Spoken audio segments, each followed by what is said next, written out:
It's 2020, it's photography time, it's that time of the week, it's Tutorial Tuesday.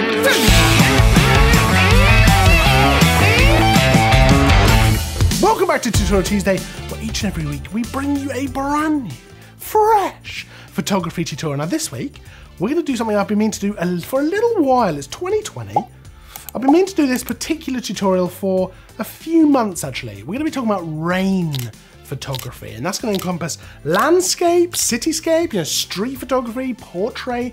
There's a lot you can do with rain photography, but people don't tend to go out and take photos in the rain. Understandably, it's not always the most fun time to shoot. I love the results of shooting in the rain. I don't always love actually going out into the rain to shoot. That's not always as much fun. But there's lots of different things that you can get, and because people don't tend to go out in the rain, that means photos can kind of stand out a little bit more. So we're gonna go through some different tips on rain photography, but before we get into that, if there's anything you'd like to see in a tutorial this year, anything at all, so it can be editing, Photoshop, Lightroom, I'm gonna try my best to get my hands on Capture One ASAP, so we can start doing some Capture One tutorials as well. But if you want to see anything to do with editing, or if you want to see anything to do with certain types of photography, there's loads of types we haven't really gone into much. So things like street photography, macro, pet photography, there's loads of things that we haven't really delved much into. But if there's any particular tutorial that you would like to see, let me know down in the comments and I will do my absolute best to bring it to you as soon as possible. So without further ado, let's dive into rain photography. Now, there's lots of different things you can do in the rain. You do need to be mindful because you don't want to be getting your camera gear destroyed. A lot of camera gear now is weather resistant or weatherproof, and that is great. It means that oftentimes it'll be, if it gets splashed a little bit or if you get a little bit of rain on it, it's not a problem.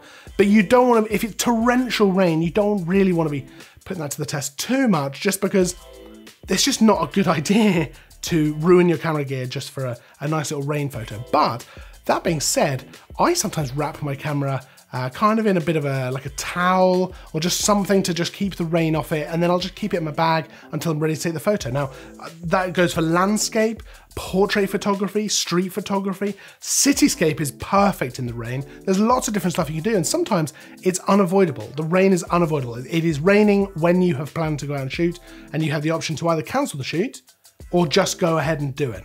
Now, I've been in loads of situations where I've actually booked a model and everything, and then it rains on that day. There's absolutely nothing that you can do about it. You just have to kind of make the best of it, and you just have to go for it. But with some of these tips, you can actually come away with some photos which may be even better than if it hadn't been raining. Tip number one is all about changing your perspective. Now that means looking maybe for new things, new locations that look different in the rain. So when you're shooting in the rain, often it'll be overcast, maybe the light will be a little more flat, but you'll generally have quite a lot of atmosphere, maybe some mood in the photo. Whereas opposed to if you're shooting sunset or in the middle of the day where there's lots of light about, things are gonna look very, very different. But that's not always a bad thing. It means that some locations, let's say an alleyway, let's say a dark alleyway that you would never consider shooting at in sunset or in the middle of the day because there's loads of other locations that look awesome. Maybe in the rain, it looks really, really cool. Maybe there's light and the water and the mood of it just looks great. Similarly with a city street, sometimes it's almost nothing in the day or at sunset, but in rain, in the dark and the rain, it can look really interesting. And you can get a lot of atmosphere from your shot. The rain also opens up a lot of opportunities for shooting different things like a raindrop hitting a puddle. Little splashes that you wouldn't normally be able to capture are suddenly everywhere, and you can get loads of different kinds of stuff. Things just look really good when they're wet. You get a lot of reflections as well, which means that lights around the city are often reflected just on the ground and on walls and things like that, which actually leads us on to our tip number two, which is looking for reflections. Now, this doesn't have to be a full-blown reflection, like a reflection of a whole city in a river or something like that, but just puddles can offer big reflections and really awesome looking stuff, and even just wet ground, wet surfaces, wet walls, it can all just reflect maybe even just a little bit of light, a little bit of the surrounding lights from the city can just be reflected across the slightly wet ground. So you just get more light in the photo and it just looks really, really good. It's something that is extra special about rain photography, and it can look particularly good, especially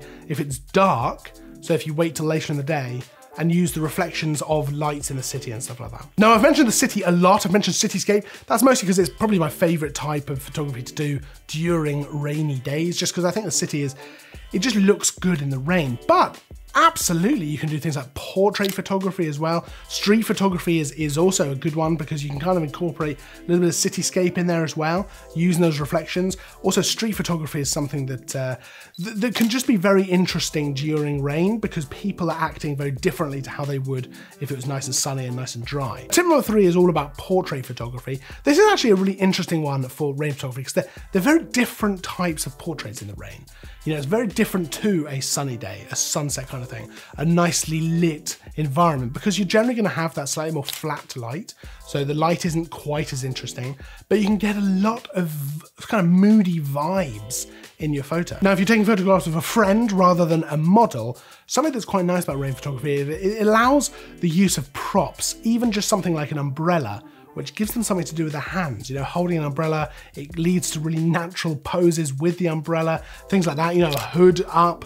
There's loads of stuff you can do with that, which is nice because it kind of takes away the awkwardness of posing. So if you're shooting someone who's not a model, then you can absolutely get them to just pop the hood up, you know, hold an umbrella, maybe hold it and turn to the side and things like that, and it can just look really, really good. Like I say, if you can incorporate some of that atmosphere, some of those city lights, some of that just general moody vibe into your portrait, oh, it's gonna look so, so good. Now, tip number 4 is all about story. Now, I've talked before about how you can incorporate story into a photo, how that can be a big deal, how that can change your whole photo, draw the viewer in. And with rain photography, it's kind of a little bit easier, I think, because you've kind of got a ready-made story there in almost all scenarios. So whether it is a really kind of moody landscape and you want to incorporate the mood as kind of the story, you know, it's quite subtle, but it helps to build out a story of the place. Whether it is street photography, like we mentioned earlier, so someone running with an umbrella, you know, someone dashing through the rain to get out of it, portraits where you've got the hood coming up, something like that. There's a lot of ways you can incorporate story when it comes to rain photography because the rain itself kind of becomes the focal point of the story. It's important to consider because there's a lot of opportunity here and it really does help to kind of draw your viewer into your photo and really tell the story you were trying to go for when you snapped that picture. And then finally, tip number 5 is all about editing. Now, for me, with rain photography, you can pull so much out in the edit. Obviously, a lot of it comes down to composition, you know, the actual mood at the time, the feel of what you were going for. But in the edit with rain photography, you can really do things like enhance the colors, the mood, you know, pull those blacks down so you get really rich, deep blacks. They can look so, so good. It looks so atmospheric, you know? Pop those colors, especially in the city, the oranges, the blues, you can just pop them out. That can look so nice. Obviously it is subjective, but with the rain and things being wet, colors can look really saturated and it can just look really rich and nice, you know, a bit of contrast as well to pop everything out.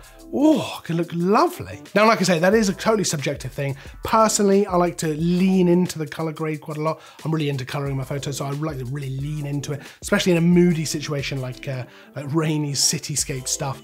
But that absolutely is a personal thing. That being said though, a little bit of time spent in the edit can absolutely really bring your picture to life and really just finish it off in exactly the way you want it to be. Now, I'll pop a list of all the kit we use for the various photos in this video down in the description, so you can check that out for yourself. If you do have any questions, pop them down in the comments as well. I always love to hear your thoughts on stuff like this. There's just 5 tips really. So again, as we do with a lot of the stuff, really just scratch the surface. So if there's anything you want to pop down there, any tips you've got for yourself for rain photography, just pop them down there as well, because I love reading through those. We can all learn together. I will, of course, see you in the next video. Oh, like and subscribe and all that cool stuff. That really helps me out. Always forget to say it. Always forget, but then remember at the last second.